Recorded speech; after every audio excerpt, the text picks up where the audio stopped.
Okay, so the last one. This statement, I already answered the stuff about fear and fear of God and what that means. Go to the previous videos and you'll see that one. But the last part about, so if the Bible is not truth, then what is truth? And is it this new age nonsense? Well, here's a couple of things about that. First, let me start from the back and then work my way up. Thing about it is that new age nonsense, a lot of people like to call it new age, but it's not new age.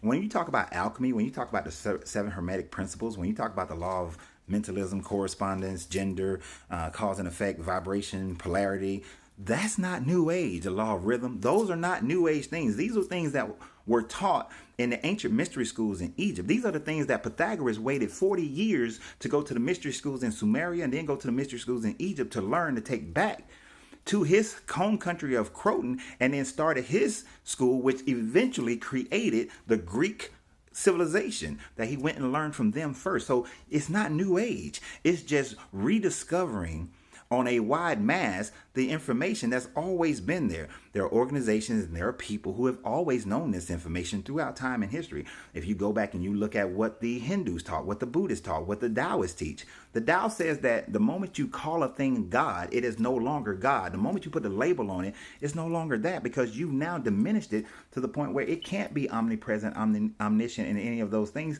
because you made it small. So it's the opening of the mind. These are things that have been around for a long time. So none of it is new age. It is just you finding it now.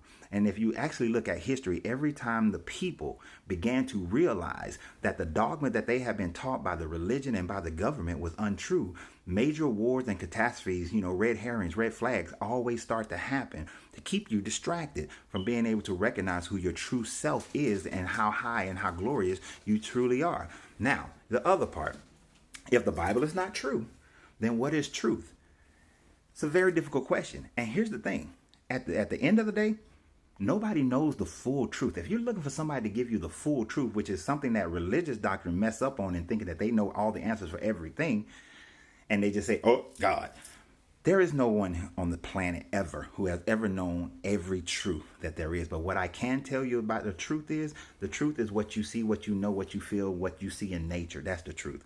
When you see how nature functions, that's the truth.